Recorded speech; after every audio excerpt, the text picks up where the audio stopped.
नमस्कार दोस्तों, स्वागत है आज के इस वीडियो के अंदर। आप लोगों को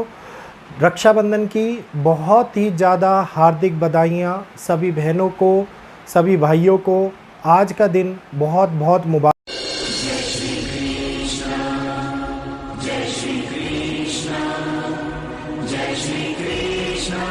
हो। आज जो ये समय है, ये समय साल में एक बार ज़रूर आता है, लेकिन रिश्तों की उन पहलुओं को याद दिलाता है जिसके बारे में हमारी पीढ़ियां दर पीढ़ियां एक के बाद एक उन चीज़ों के ऊपर खरी उतरती आई हैं और उन चीज़ों की मान्यताओं को आगे बढ़ाती भी आई हैं। भाई के कर्तव्य को, बहन के प्यार को इस समय के अंदर आज का ये दिन हमेशा याद रहता है और हमेशा याद भी दिलाता है। तो आज 2 घंटे 32 मिनट का समय जो सबसे सर्वश्रेष्ठ माना गया है रक्षाबंधन के लिए, क्योंकि भाद्रा भी है, फिर उसके बाद में पंचक भी देखे जाते हैं, राहु काल भी देखा जाता है। तो किसी भी समय की तिथि को शुभ बनाने के लिए बहुत सारी गणनाएं वैदिक एस्ट्रोलॉजी के माध्यम से की जाती हैं। और आज इस रक्षाबंधन के समय को आप हल्के में मत लीजिएगा। इस समय के आज के दिन 5 तरह के शुभ सिद्धि योग की उत्पत्ति हो रखी है, क्योंकि ऐसा दिन 90 सालों के बाद में आया है। जी हाँ, रक्षाबंधन जरूर हर साल आता है, लेकिन कई बार क्या होता है कि किसी समय के अंदर कोई शुभ मुहूर्त नहीं होता, किसी समय में मुहूर्त छोटा होता है, किसी समय के अंदर सर्वसिद्धि योग नहीं होता, किसी समय के अंदर ये कहिए कि ऐसी खुशहाली वाला समय नहीं होता जिसको हम बार बार पंचांग के माध्यम से या फिर किसी और वैदिक एस्ट्रोलॉजर के माध्यम से या फिर किसी पंडित के माध्यम से जानकारी लेना पसंद करते हैं और जानकारी लेते भी हैं। तो आज के समय में 90 सालों के बाद में आए हुए इस रक्षाबंधन के दिन में आप लोग बहुत सारी चीज़ों की पूर्ति कर सकते हैं, बहुत सारी चीज़ों को, अपनी कामना को, उनको आगे सफल बना सकते हैं। जी हाँ, मैं बात कर रहा हूँ आज के उस महत्वपूर्ण समय की जिसमें अगर रिश्ते आप लोगों के कहीं से भी खटास वाले हुए हैं, किसी भी प्रकार के मतभेद वाले हुए हैं, किसी प्रकार के रिश्तों के अंदर आपके ऐसा संबंध के अंदर जिसमें कड़वाहट पैदा हो गई हो, अगर ऐसा समय आप लोग देख रहे हैं और आप उसको भोग रहे हैं या उसको जी रहे हैं, तो आज उस समय को ख़त्म करने का टाइम आ गया है। जी हाँ, अब वो समय आ गया है जिसमें हम एक कदम आगे बढ़ा करके जीवन भर के लिए अपने रिश्तों को सुधार सकते हैं, कठिनाइयों को दूर कर सकते हैं, समय को अच्छा बना सकते हैं, एक दूसरे के प्रति प्रेम सद्भाव की भावना दिखाते हुए अपने जीवन को, अपने रिश्तों को मधुरता के साथ में भर सकते हैं। खास तौर पे जो लोग, जो भाई बहन किसी भी त्रुटि के कारण, किसी भी गलती के कारण, चाहे वो संपत्ति के कारण विवाद हो या किसी भी कारण से कोई भी ऐसी चीज़ दोनों के रिश्ते के बीच में शुरू हो गई हो जिसके कारण दोनों का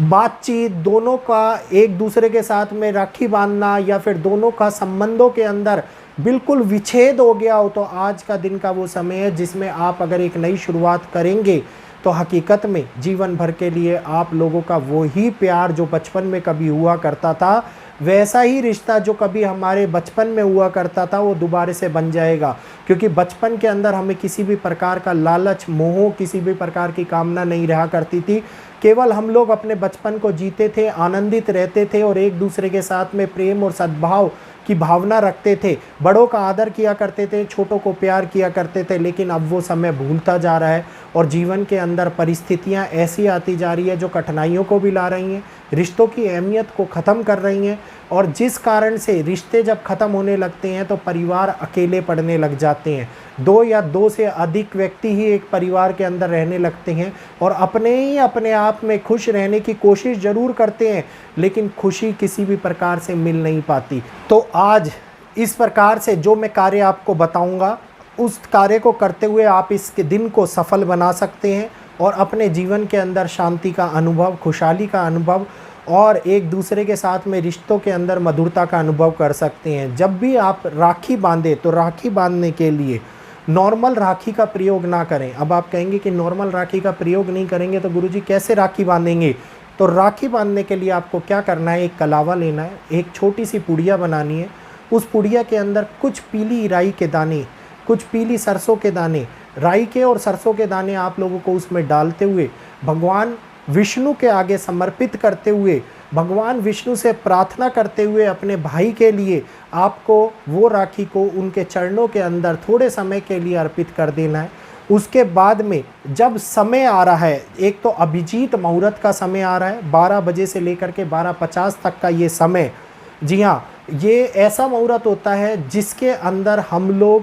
कोई भी पंचांग या कोई भी मुहूर्त नहीं देखा जाता। इस मुहूर्त को हमेशा शुभ माना जाता है और इस मुहूर्त के अंदर सारे शुभ काम केवल मुहूर्त को देख करके किए जाते हैं। तो अभिजीत मुहूर्त के समय में 12:50 तक में अगर कोई भी व्यक्ति या कोई भी बहन किसी भी भाई को राखी बांधना चाहे तो बांध सकती है। लेकिन इसके बाद में जो सबसे सर्वश्रेष्ठ और आज के दिन का जो मुहूर्त का समय है वो है शाम को 4 बजे से लेकर के 6:32 तक। तो 4 बजे से 6:32 के समय में आप उस राखी को उठाइए और अपने भाई के हाथ पर बांधिए। इसके बाद में आपने जो कामना करी हुई है उसकी, आपके भाई की रक्षा करने की जिम्मेदारी आपकी और आपके भाई को संबंध को कठोर और मधुर,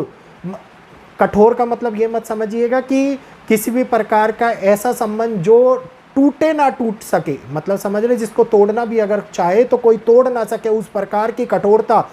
रिश्ते के अंदर आ जाए और मधुरता ऐसी कि शहद से भी ज़्यादा मीठा हो जाए, तो वो जिम्मेदारी भगवान विष्णु अपने कंधों पर ले लेते हैं और भगवान विष्णु उसको निभाते भी हैं। तो आप वैदिक के माध्यम से बनाई गई इस राखी को अपने भाई की कलाई पर अगर बांधेंगे तो भाई को अला बला बुरी नज़र से, किसी भी प्रकार की कठिनाइयों से, जीवन में आ रहे संकट से भी मुक्ति मिलती है। तो सभी बहनों से मेरा निवेदन है कि इस प्रकार से राखी को बांधिए और आगे अपने भाई के जीवन के अंदर खुशहाली लाइए, ताकि भाई भी आपकी सदैव रक्षा कर पाए और आपके भाई के संबंध हमेशा बने रहें और दोनों के जीवन के अंदर खुशहाली बनी रहे। जैसे बचपन बिताया है वैसे ही बुढ़ापा भी बिताएं। तो यही कामना भगवान विष्णु से करते हुए आप आज के दिन रक्षाबंधन को उपयोग में ला सकते हैं और आज के दिन के इस प्रयोग को अपने जीवन को साकार बना सकते हैं। उम्मीद है दी गई जानकारी आप लोगों को अच्छी लगी होगी और इस जानकारी के माध्यम से बहुत कुछ सीखने को भी मिला होगा।